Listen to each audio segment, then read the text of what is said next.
The ha ha ha ha ha ha ha. Turn the...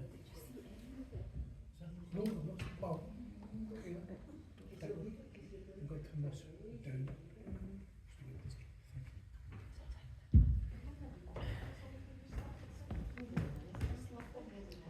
Did you get pre-show music, Davey?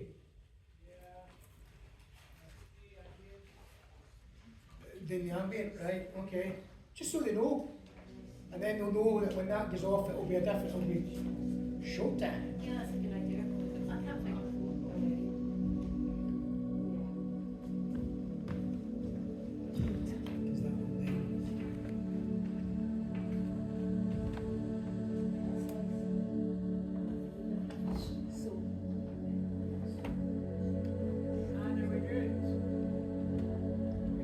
Yes, sorry, David, yes.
My aunt used to live in Paris. I remember she used to come home and she would tell us stories about being a bride. I remember she told us she jumped into the river once, barefoot. She smiled and leapt without looking and tumbled into the sand. The water was freezing. She spent a month sneezing, but said she would do it again. Here's to the ones who dream, foolish as they may seem. Here's to the hearts that ache. Here's to the mess we made. She captured a feeling, the sky with no ceiling, a sunset inside a frame. She lifted her liquor and died with a flicker. I'll always remember the flame. Here's to the ones who dream, foolish as they may seem. Here's to the hearts that ache. Here's to the mess we made.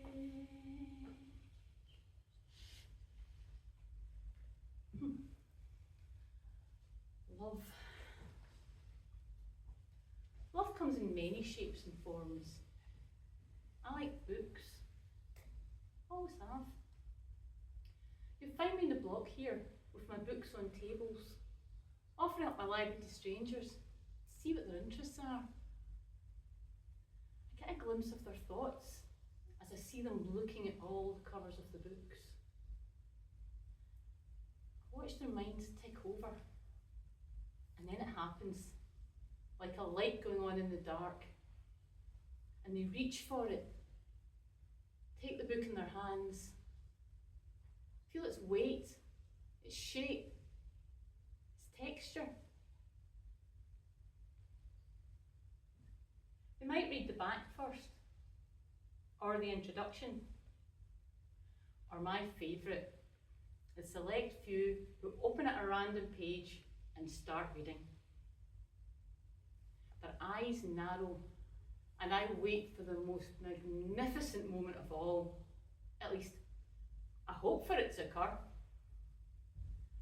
That moment when a random stranger starts to bond with a random book. Like destiny. Like a pair of soulmates coming together for the very first time.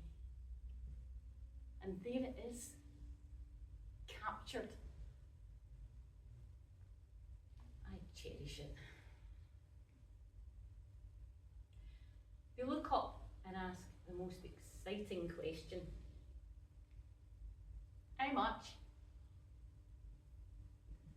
And deep down, I already know I can give them any silly price. It won't matter. Their mind's already made up. Is that not love?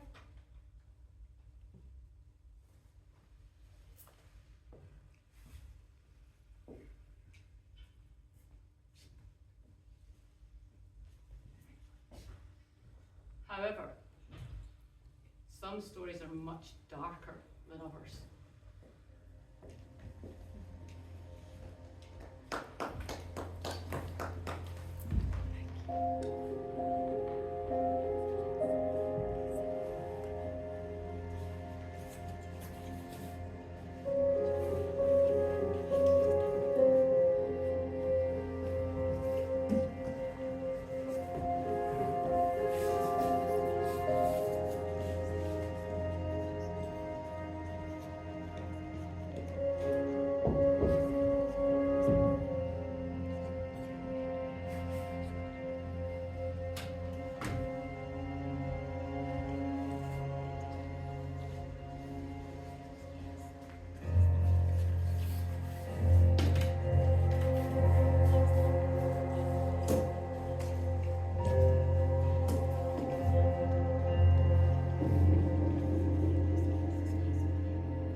The flower of Scotland, when will we see your like again, that fought and died for your reason?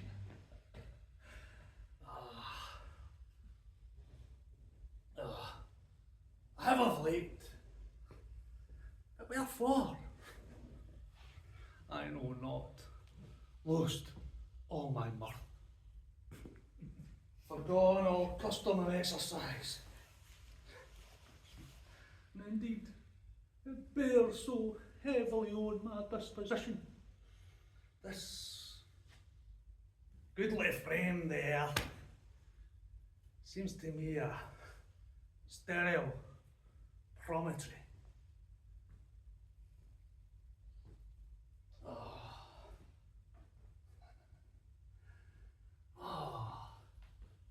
This most excellent canopy there. Look, you. This brave o'erhanging firmament. This majestical roof, fretted with golden fire.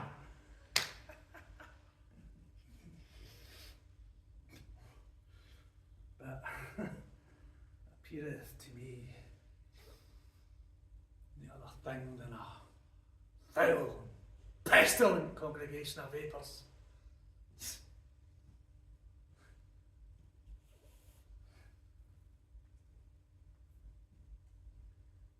What a piece of work is a man. How noble in reason, how infinite in intellect, in form and moving, how express and admirable. In action, how like an angel. In apprehension, how like a god. This beauty of the world, this paragon of animals. Yet to me, what is this quintessence of dust? Man delights not me.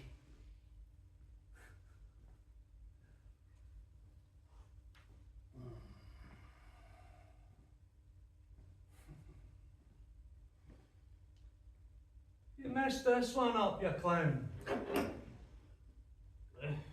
You? What? Oh, Kyle. The use. Nee Joe. Nee Bart. Nee mates. Police record. See a face. On a space of years. Nice one. How the hell do you know my business? What's I got to do? It's my business to care. I'm God.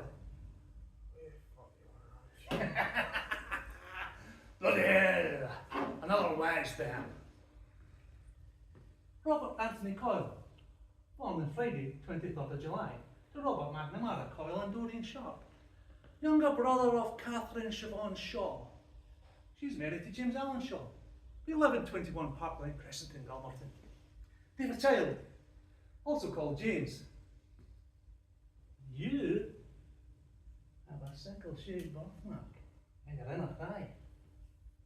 You attended Galmerton Primary School and Ainsley Park Secondary, where you obtained 2 SEO grades. One in woodwork and one in technical drawing. Until recently, you worked in furniture removals, lived at home, and you had a wee bird called Evelyn. You couldn't sexually satisfy. You played fiddler for the Grand Star, like you made love, applying little effort and even less skill. If you're God, what are you doing wasting your time with the likes of me? Aye, good question, Bo. Good question. I mean, there's like Ben starving, like say the ones on this telly and stuff like that, and you can sit all that instead, and you're sitting here bevy with the likes of me. Hold on a minute, pal. Let's get one thing straight. Every time I come down here, some wido pulls me up about what I should and shouldn't bloody well be doing. So I have to enter into some philosophical discourse with some wee undergraduate twat about the nature of myself and the extent of my omnipotence. Not that shite! I'm getting a wee bit fed up with that self-justification. It's not for you to criticise me. I made use of my own image. Just go on now. Just fucking well sort it out. That guy's Nietzsche. He was wide of the mark when he said I was dead. I'm no dead. I just didn't give a fuck. The other guys gives a fuck, so why should I? It's not for me to sort everybody's problems out. I don't know. You're a toss. See, if I had your powers. If you had my powers, you'd be doing what you're doing right now. Sweet fuck. Oh, you could help me cut down 9 pints of lager, huh? You had the power to make a more positive contribution to the Granton Star cause. You had the power to pay more attention to that wee birthday of yours. Oh, she was well tidy, Bob. You've done a little better there. Maybe I couldn't. Listen to you. You had the power to get out from under your mum and dad's feet so they could have a decent cope in peace. But no, No wee selfish Bob Coyle. He just sits there watching Brookside and Coronation Street. Well, he poor soul's got me wobbly with frustration. It's me and your business. I'm in my business! You had the power to fight back against that fat pan for the khaki, but no. You just let Pally for a few pence. That was your order. You let Bam get away with it. That was a bit of shock. And that half a year. He didn't even tell the boss that to stick his job up his arse. So fucking what? So, you had the powers, but you just couldn't be bothered using them. That's why I'm interested in you, Bob. You're just like me. Lazy, apathetic, slovenly git. Lord, I hate you, lass! Huh? Being a mortal, I can't punish myself. I can punish you, though, mate. And that's what I intend today.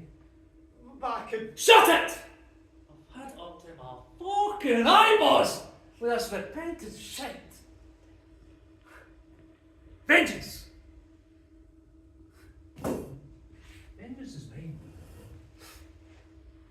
I intend to take it on my own lazy and selfish nature, through the species I created, through their representative. That's you.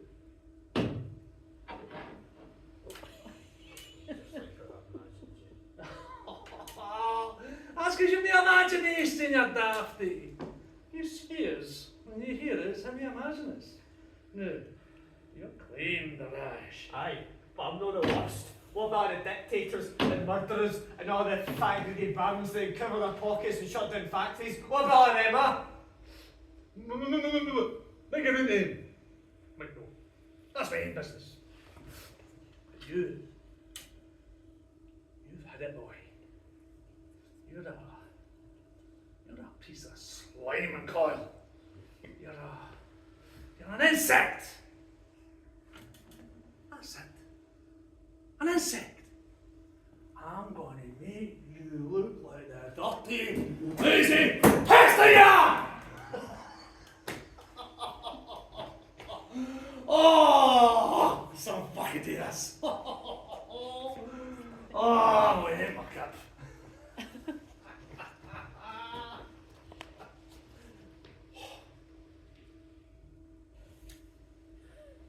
Alright, Bo. Kev!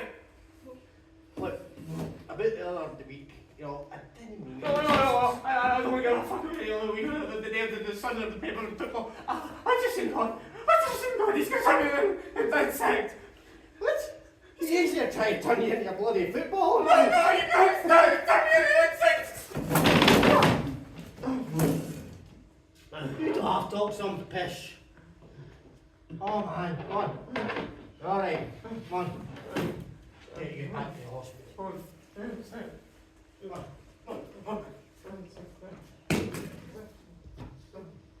1:27.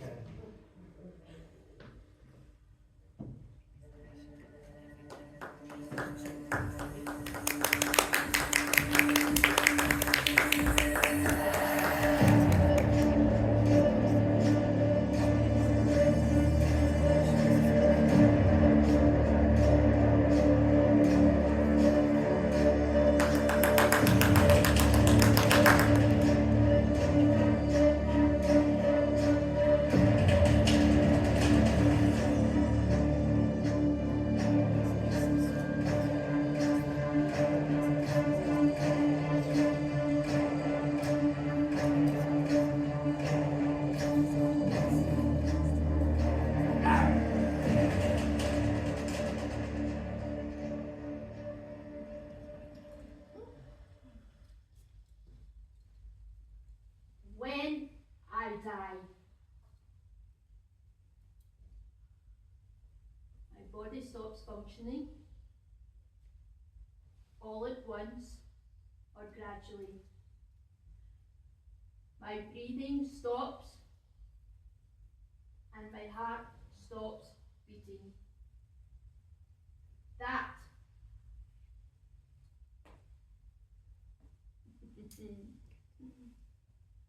it's clinical death. And then, about 5 whole minutes later, my body releases a flood of DMT. That's the stuff released when we dream. And so, I dream bigger than I've ever dreamt before, because it's all of it, that one last fucking load of DMT.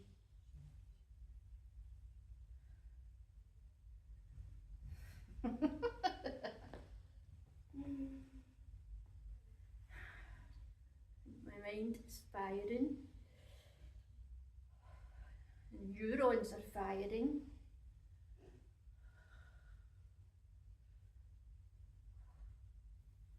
And I am just tripping. I'm tripping harder than ever before, as my mind rifles through the memories.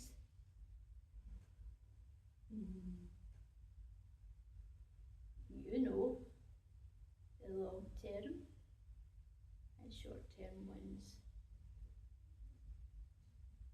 And the memories mix with the imagination, and it's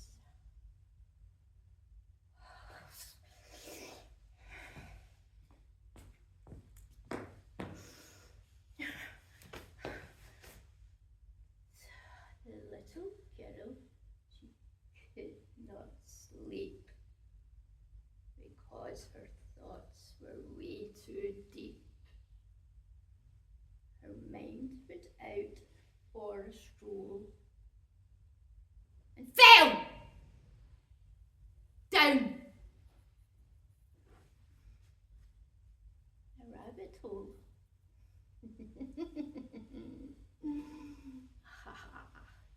She can't fucking dream. My dream, my final dream, is a curtain call.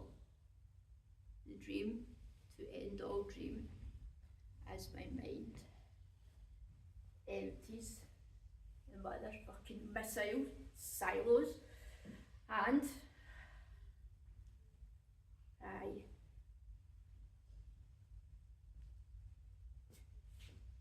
stop.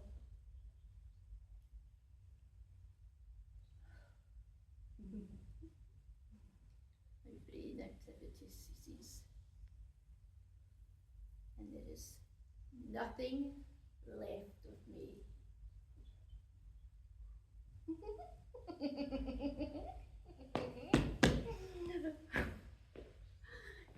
No awareness that I ever was. Huh? No pain, and no memories that I hurt someone. This one's even better. That I killed someone.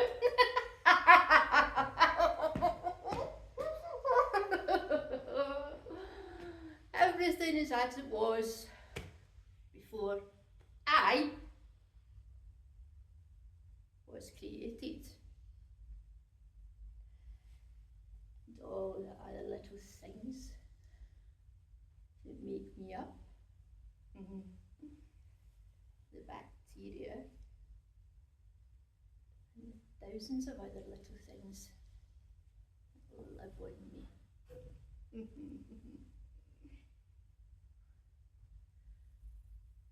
Things that live in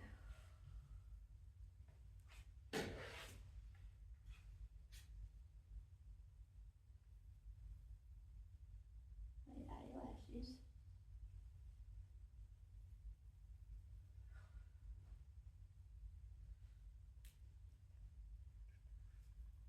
things that live in my hair,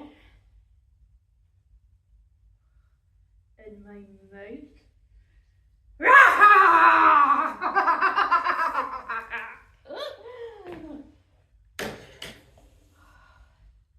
and in my gut.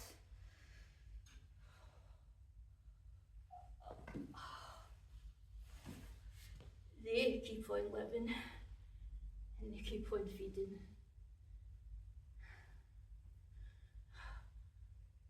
And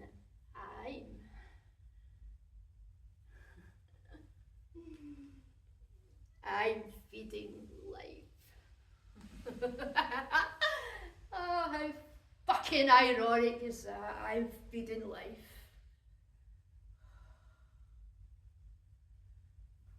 I've been broken up into millions of different little things and being recycled into the plants.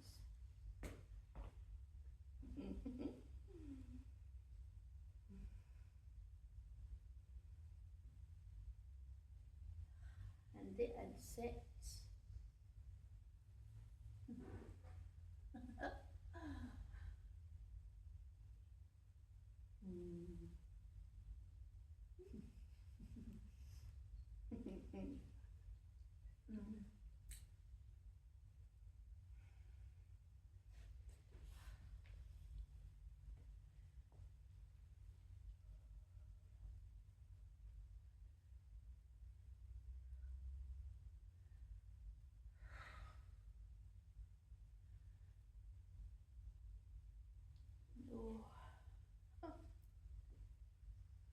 No.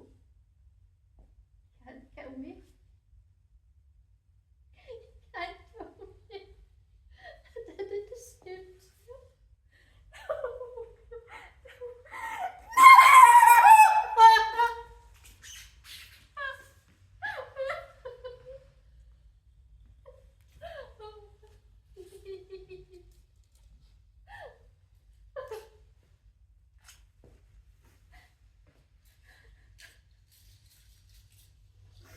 Help me. Help me. Help me. Please help me.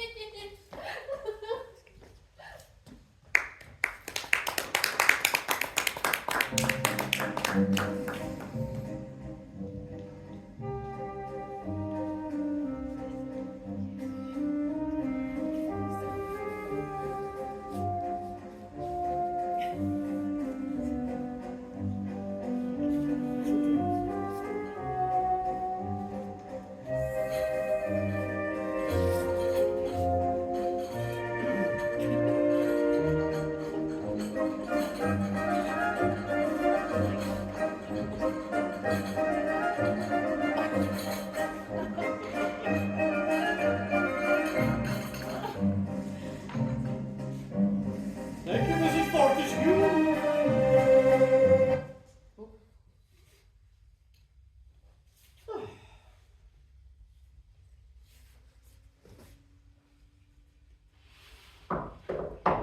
Ah, come. Mr. Perkins. It's good of you to come. I realise you're a busy man, but I do not think that this is something that could be discussed over the electric telephone. No, absolutely, headmaster. Tommy's in some sort of trouble. I want to nip it in the bud. Well, quite frankly, Tommy is in trouble. His behaviour recently has left a great deal to be desired. Oh dear. He takes no interest in school life whatsoever. He refuses to muck in on the sports field. It's been weeks since any housemaster has received any written work from him at all. Oh dear me. Quite frankly, Mr. Perkins, if he wasn't dead, I would have him expelled.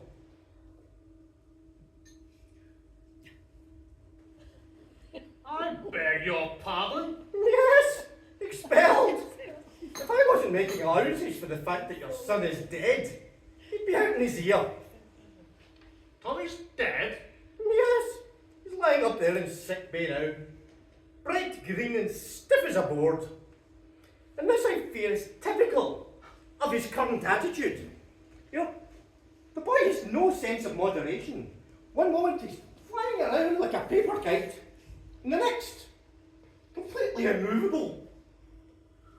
And beginning to smell. Well, how did he die? Well, is that important? Yes, I think so. Ah, well, it's all got to do with the library. You see, some boys have been sneaking in and taking books without library tickets. Your son was caught, and I administered a beating, during which he died. But we've caught the ringleaders, so I think we won't be having any more trouble with library discipline. Now, you see, the library card system was brought in. I am sorry.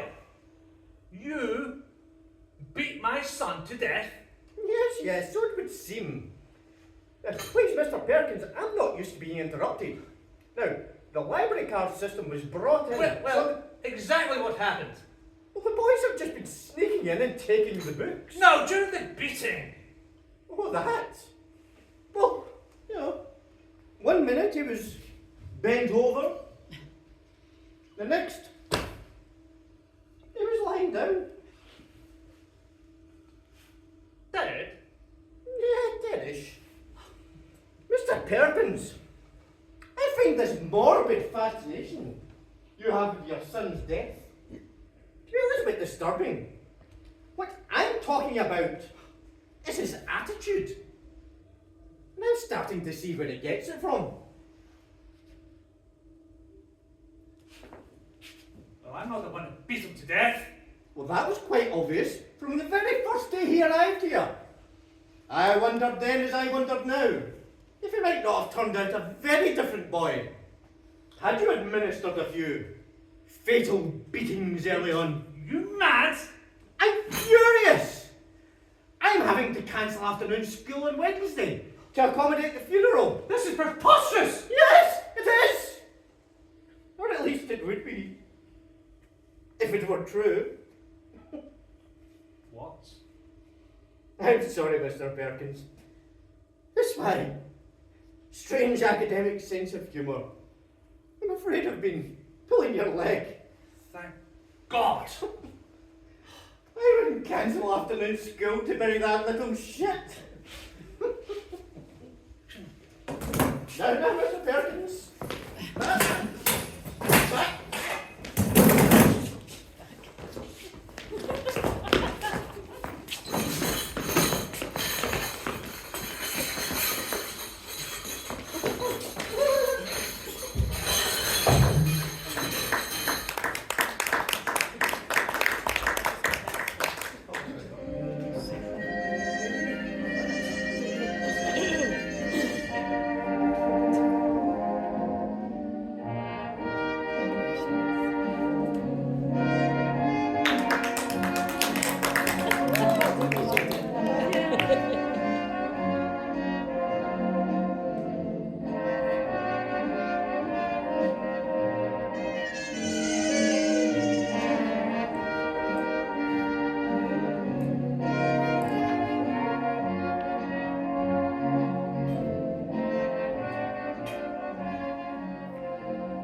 Albert and the Lion.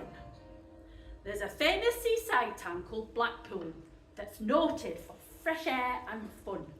And Mr. and Mrs. Ramsbottom went there with young Albert, their son. A grand little lad with young Albert, all dressed in his best, quite a swell. With his stick, with his horse's head handle, the finest that Woolworths could sell. They didn't think much to the ocean. The waves were all piddling and small. There were no wrecks, no one got drowned. In fact, nothing to laugh at all. So seeking for further amusement, they paid and they went into the zoo. And there were lions and tigers and camels and old ale and sandwiches too. There were one great big lion called Wallace with scars all over his nose. And he lay in a sombre position, the side of his head on bars. Now Now Albert had heard about lions, and they was ferocious and wild. And to see the lion lying there so peaceful, well, it just didn't seem right to the child. So straightway, without showing a morsel of fear, he took his stick with his horse's head handle and he poked it in Wallace's ear. You could see right where Lion didn't like it, and given a kind of a roll, he pulled Albert in cage with him, and he ate the little lad. Oh! Now Pa, who had seen the occurrence, and he didn't know what to do next, he says, "Ma, your lion's at Albert." And she said, I am vexed. Mr. and Mrs. Ramsbottom, quite rightly, when all said and done, complained to the animal keeper that the lion had eaten their son. He was quite nice about it. He said, "What a terrible mishap. Are you sure it's your son he's eaten?" I said, "I'm sure." There's his cap. So the manager had to be called for. He came and he said, "What's to do?" Pa said, "Your lion's at Albert." And him and his son did this too. The manager wanted no trouble, and he took out his purse right away. "How much to settle the matter?" Pa says, "What do you normally pay?" At this, Ma turned a bit awkward, where she thought where Albert had gone. No, someone's got to be summoned, and that was decided upon. Off to the police station, in front of the magistrate chap, and told him what had happened to Albert, and proved it by showing his cap. The magistrate gave his opinion that no one was really to blame, and he hoped that the Ramsbottoms would have further sons to their name. Well, at this, Ma got proper blazing. "I'll thank you, sir, kindly," said she, "to waste all our lives raising children to feed ruddy lions. Not me."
If I were the Prince of Darkness, I'd want to engulf the whole world in darkness.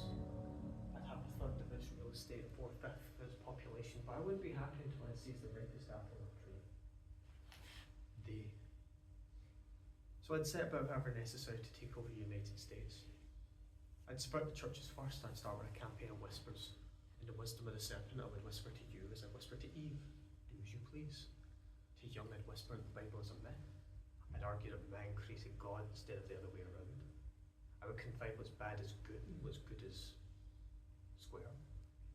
And should all that wish to pray after me, Our Father, who art in Washington. And then I get organised. I'd start making alluring literature more exciting, so that anything else would appear dull and uninteresting. I'd threaten TV with dirtier movies and vice versa. I'd peddle narcotics to whom I could. I'll sell alcohol to ladies and gentlemen of distinction. I'll tranquilise the rest with pills. If I were the devil, I'd soon have families at war with themselves, churches at war with themselves, and nations at war with themselves, until each in its turn was consumed. And with promises of higher ratings, I'd have mesmerising media fanning the flames. If I were the devil, I'd encourage schools to refine young intellects, but neglect to discipline emotion, just let those run wild. Until before you knew it, you'd have to have drug-sniffing dogs and metal detectors at every schoolhouse door. Within a decade, I'd have prisons overflowing. I'd have judges promoting pornography, Soon I could evict God from the schoolhouse, then from the courthouse, and then from the Houses of Congress. In his own churches, I would substitute psychology for religion. I would deify science. I would lure priests and pastors into misusing boys and girls, and church money. If I were a devil, I'd take from those who need and give to those who want, until I had killed the incentive of the ambitious. I'd caution against extremes, in hard work, in patriotism, in moral conduct. I'd argue that marriage is old-fashioned, that swinging is more fun, that what you see on TV and TikTok is the way to be. And then, I would lure you out of public. I would undress you. And I would give you diseases for which there is no cure.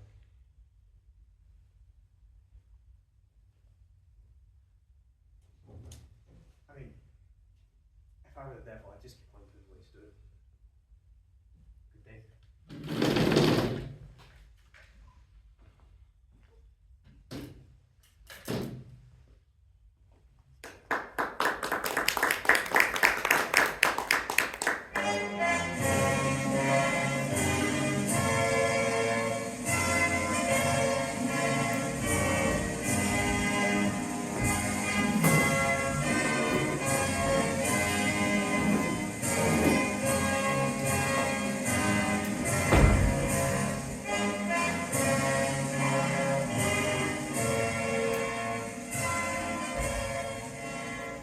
Okay. Let's move on. Next question. The young blonde lady at the back. Hi, my name is Jenny and I'm a sophomore. And my question is to all three of you. So if you could kind of answer in one sentence or less, or oh, you know the drill. My question is, why is America the greatest country in the world? Thank you. Okay. Sharon? Opportunity, inclusion, diversity. Professor? Professor? Freedom, thank you. Freedom! Let's keep it that way. Well, The New York Jets. no. I'm gonna hold you to an answer. What makes America the greatest country in the world? Well, Sharon and Lewis have said diversity and opportunity and freedom and freedom. No. I'm not letting you go back to the airport without getting an answer. Well, our Constitution is a masterpiece, James Madison's a genius, and for me, the Declaration of Independence is America's greatest piece of writing. See, I'm not satisfied. One's a set of laws, and the other is a declaration of war. What I'm looking for is a human moment. Now, come on. America is not the greatest country in the world, Professor. That's my answer. You're saying? Yeah? Okay. Fine. Let's talk about it. Sharon, Daddy is a loser. Yeah, counts for a penny over paychecks, but he gets to hit you with it anytime he wants. It doesn't cost money. It costs votes. It costs airtime and column inches. Do you know why people don't like liberals? Hey, Because they lose. If liberals are so goddamn smart, how come they lose so goddamn always?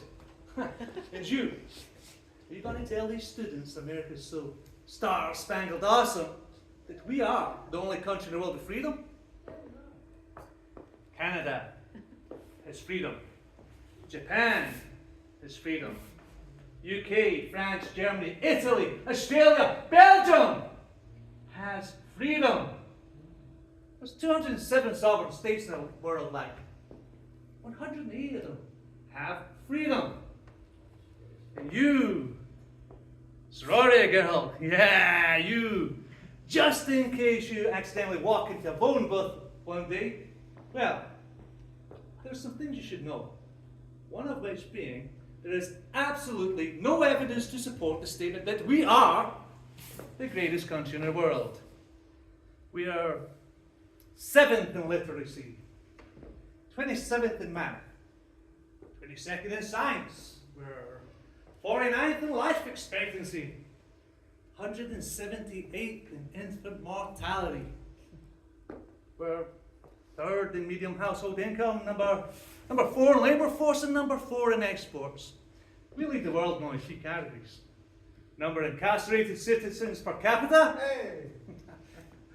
Number of adults that believe angels are real. Yeah.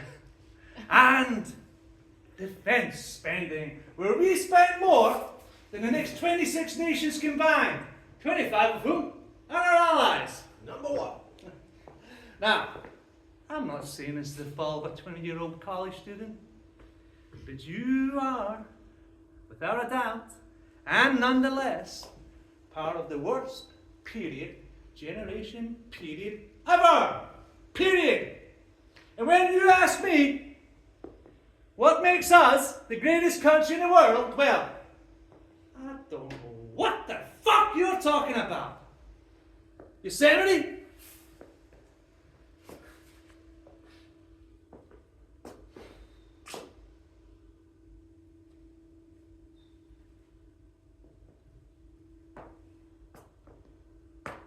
We sure used to be.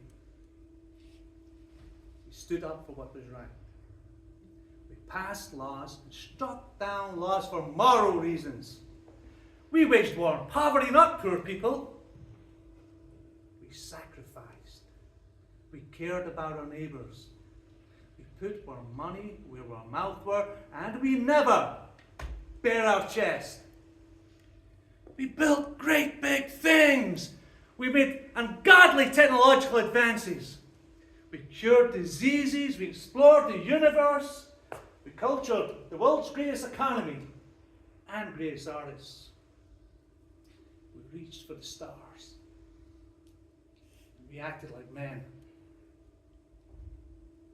We aspired to intelligence. We didn't belittle it.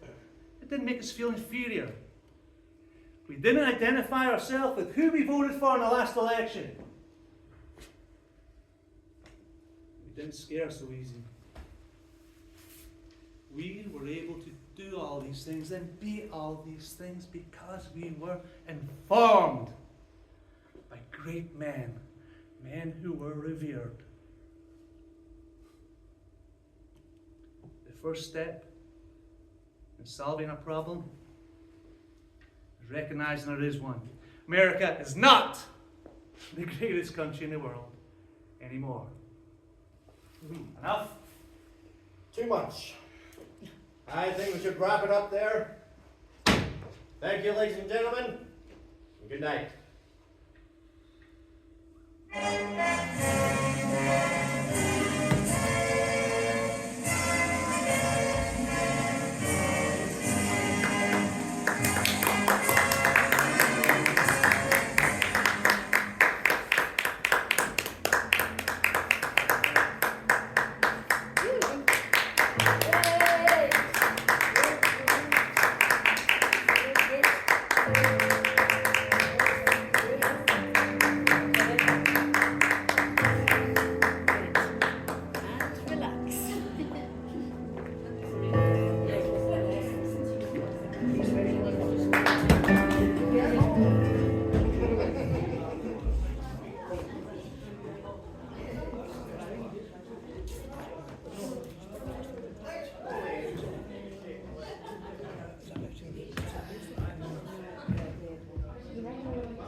That's what that, yeah, but we didn't have that.